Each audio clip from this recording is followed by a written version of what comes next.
Boa noite, mister. Vamos começar a coletiva do técnico Leonardo Jardim. A primeira pergunta da TV Cruzeiro. Mister, eu queria que você analisasse o jogo. Uma vitória importante nesse primeiro tempo do desafio com o Atlético. O jogo de ida, uma vitória do Cruzeiro fora de casa. Boa noite. Boa noite. Em relação ao jogo, eu acho que foi um bom clássico. Uma primeira parte mais equilibrada entre as duas equipas, à procura do gol, lado a lado. Uma segunda parte onde acredito que o Cruzeiro melhorou e conseguiu chegar à vantagem. E depois uma reação final do Atlético. E pronto, e estamos num intervalo de um jogo com uma vantagem, mas as coisas só se irão decidir no jogo em casa. Mister, sobre a partida, boa noite, em relação a esse jogo, o que dá para dizer quando se tem um zagueiro, eu sei que individualizar é complicado, mas quando você tem um zagueiro igual o Fabrício Bruno, que tem uma força defensiva, e quando se lança ao ataque, faz um gol daquele, um golaço aqui na Arena MRV, e o outro gol foi de uma cobrança de escanteio, que é algo que você trabalha muito, né, nesse Cruzeiro, e ali tem o Fabrício Bruno também escorando para a chegada do Caio Jorge. Queria que você analisasse esses dois gols. Obrigado, parabéns pela vitória. Pronto, eu parabenizei o Fabrício pelo gol e disse-lhe ele, pronto, eu hoje eu tenho muitas coisas e ensino, mas deste eu não ensinei aquilo, foi talento individual dele fazer aquele bom remate. Pronto, em relação ao escanteio, ao segundo gol, vocês sabem que nós temos uma progressão muito grande naquilo que diz respeito às bolas paradas. O Cruzeiro era uma equipa que tinha muitas dificuldades nas bolas paradas, hoje em dia é mais competente em termos ofensivos, em termos defensivos também, devido ao trabalho desenvolvido pelos nossos técnicos, mas principalmente pelos jogadores. Jardim, boa noite. Queria que você falasse a respeito, principalmente desse segundo tempo do Cruzeiro, porque a gente viu o Cruzeiro fazendo algumas alternâncias que a gente não viu em outros jogos. O time marcava muito bem, saía no contra-ataque muito rápido e muita movimentação. Queria que você falasse a respeito precisamente desse segundo tempo do Cruzeiro, que foi muito discrepante em relação ao rival. Que foi muito discrepante em relação ao rival. Não, assim, nós tivemos como um plano de jogo alguma mobilidade dos nossos jogadores, sabíamos que o adversário é uma equipa que utiliza uma marcação muito individual e para fugirmos às marcações individuais temos de ter alguma mobilidade, troca de funções, entrada de lateral, baixa o extremo, troca de médio por médio, volante por médio. Nós procuramos esse tipo de situações no jogo, acho que os jogadores interpretaram muito bem. E pronto, e a segunda parte foi muito boa e às vezes isto também corta um pedacinho com aquela ideia, o Cruzeiro na segunda parte, baixa intensidade, o Cruzeiro na segunda parte não tem força.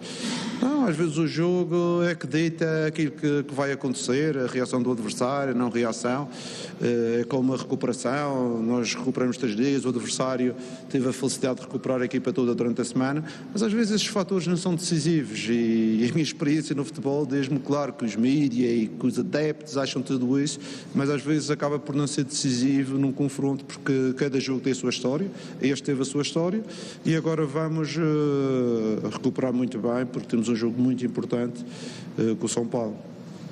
Jardim, desculpa insistir nesse assunto, é só para a gente poder entender um pouquinho mais de futebol, é sempre bom te ouvir. Desse segundo tempo, teve alguma orientação específica? Foi só a postura dos jogadores que mudou? Você conseguiu identificar alguma coisa desse primeiro tempo que poderia não estar acontecendo, alguma coisa que você tinha combinado com os jogadores? Sim, o treinador Cuca, ele entrou com uma estrutura no princípio um pouco diferente daquela que era o habitual, com 2 avançados e duas pontas a bascularem por dentro, não é? E isso criou-nos alguns problemas, principalmente nos primeiros 10, 15 minutos, mas às vezes é difícil de acertar essas situações dentro de campo.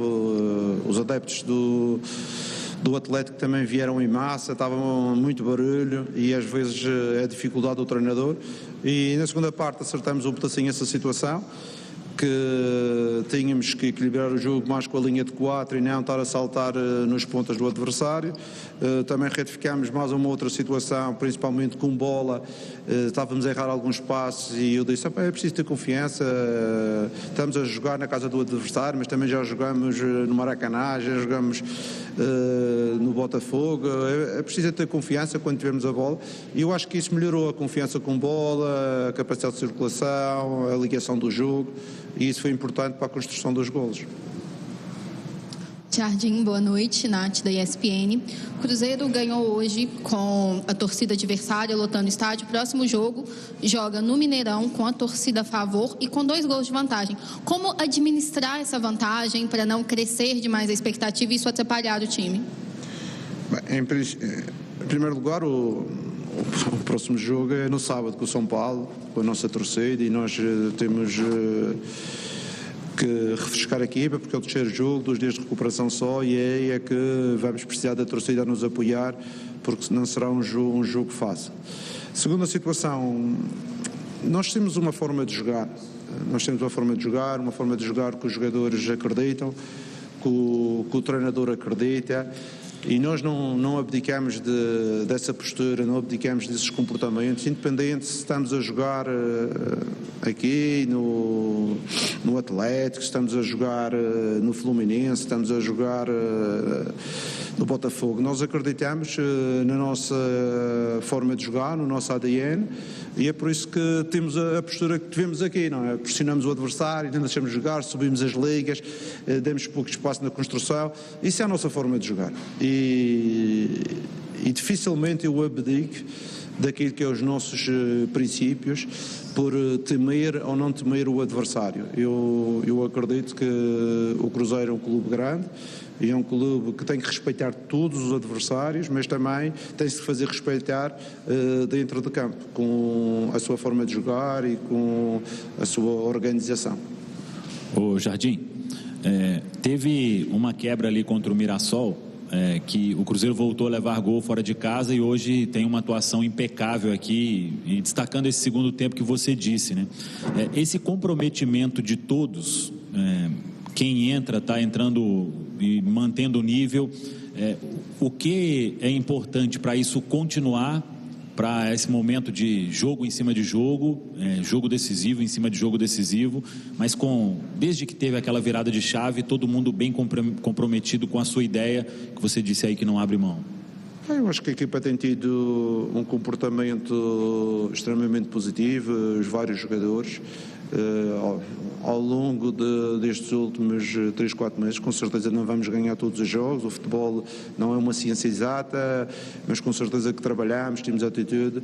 E no Mirassol, muita gente fala do Mirassol, mas muita gente fala não viu o jogo, em primeiro lugar. Eu acredito que não viram o jogo. O jogo do Mirassol, nós tivemos 6 jogadores de fora, tivemos que pôr centrais a lateral, tivemos que pôr médios que não jogavam, tivemos que pôr um conjunto de jogadores. E com certeza também admito que houve uma fase no jogo que a gente estava com dificuldade de ter a bola, dificuldade de fazer transição, e a gente não estava a conseguir fazer isso. E mesmo mantendo algum jogador rápido na frente, como foi o Quai, que era para a gente não perder a transição na frente, não conseguimos, e o futebol assim também temos que dar mérito aos adversários.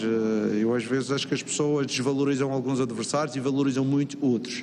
Para mim todos os adversários são um adversário, e é isso que eu tento passar para os meus jogadores, que não temos que respeitar mais nem o Atlético, nem o Palmeiras, nem o Botafogo, do que o Mirassol ou o Sport, ou aquelas equipas que não têm uma dimensão mediática tão grande como as outras.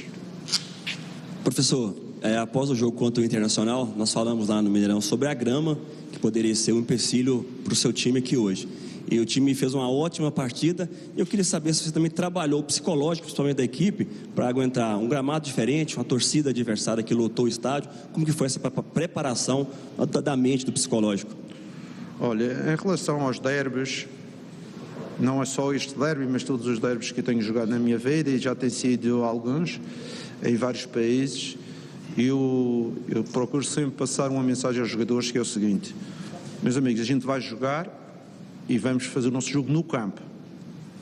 Não vamos jogar o jogo do adversário, independentemente do adversário poder ter um jogo diferente de nós, ser uma equipa que pode discutir mais o jogo, pode pressionar mais em termos de pressão no árbitro, ou nisto, naquilo. Não, nós vamos jogar futebol e vamos jogar aquilo que sabemos e que podemos. E é isso que eu pretendo, sempre com a cabeça no lugar, sem entrar em stresses, nem entrar em comportamentos desviantes, porque comportamentos desviantes normalmente provoca sempre problemas à equipa. É essa a nossa forma de entender o futebol, a minha forma de entender o futebol, e é essa a mensagem que eu passo. Em relação ao sintético, assim, o sintético é sempre um pouco relevado para jogar. O sintético desta qualidade, novo, é muito bom para jogar. O problema do sintético não é o jogo que vamos jogar, o problema do sintético é o desgaste que ele pode provocar nos nossos jogadores. São completamente diferentes as situações. E este desgaste, por isso é que eu digo, o São Paulo vai ser um jogo terrível, porque o desgaste será muito grande. Boa noite, Jardim, Rafael da Rádio Fã. Para esse jogo, então, contra o São Paulo, você pretende já mesclar um pouco, fazer algumas alterações no time? E outra coisa, a convocação do zagueiro, né, o Fabrício Bruno, e do Caio Jorge para a seleção brasileira. O que te atrapalha isso para o jogo do dia 11, o jogo da volta, sendo que a seleção brasileira joga dia 9 na Bolívia? Pronto, em relação ao... Qual foi a primeira pergunta? Já esqueceu você também. Pronto, então, talvez não era muito importante. Não, poupar para o próximo jogo, desculpa. Pronto, ok. Vocês sabem que eu não tenho por hábito poupar, eu tenho por hábito gerir, que é outras situações. Com certeza podemos fazer algumas alterações em relação ao 11 base, mas não é para poupar, porque a gente para a seguir o campeonato. E não preciso poupar, parar. Eu quero gerir de forma a ter uma intensidade boa, a ter mais do que 45 minutos, como aconteceu com o Santos, que foi o terceiro jogo e a gente na segunda parte, mesmo com a entrada de 2 ou 3 jogadores, não conseguimos reativar o jogo, e isso com certeza que vamos gerir alguns jogadores, não sei quantos, se é 1, se é 2, se é 3, mas isso eu vou pensar depois, porque cada jogo eu só penso quando acaba o anterior e não penso muito antes. Em relação à situação dos convocados, é assim, há troféus que não têm significado para algumas pessoas, mas para mim tem. E na minha vida já coloquei muitos jogadores nas seleções, não é? Seleção portuguesa, seleção francesa, seleção croata, seleções da Ásia.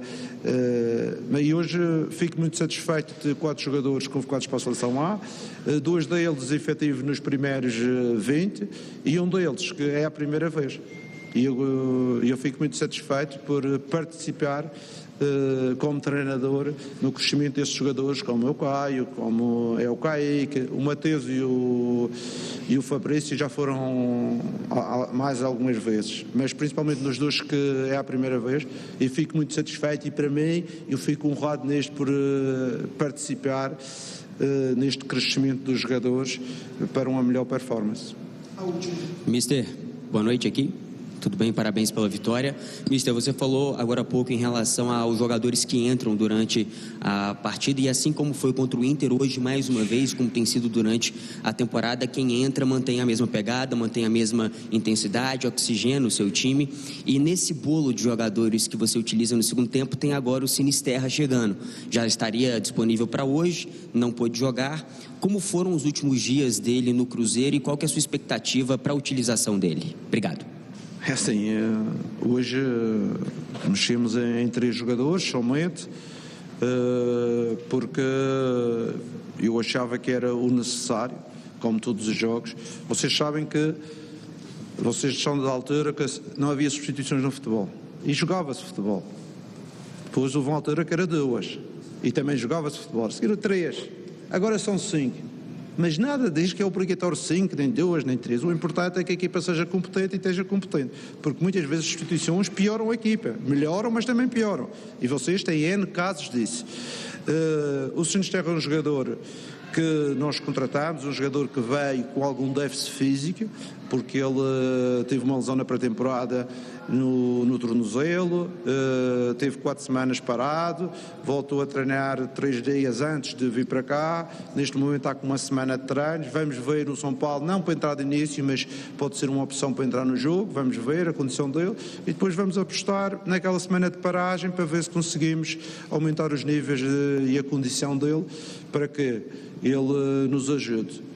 Importante, não lesioná-lo, ok? Que ele está a chegar não lesioná-lo, não pôr uma pressão em cima, que temos um plantel, ninguém chega ao plantel do Cruzeiro para resolver os problemas, toda a gente que chega ao Cruzeiro é para ser mais um, ok?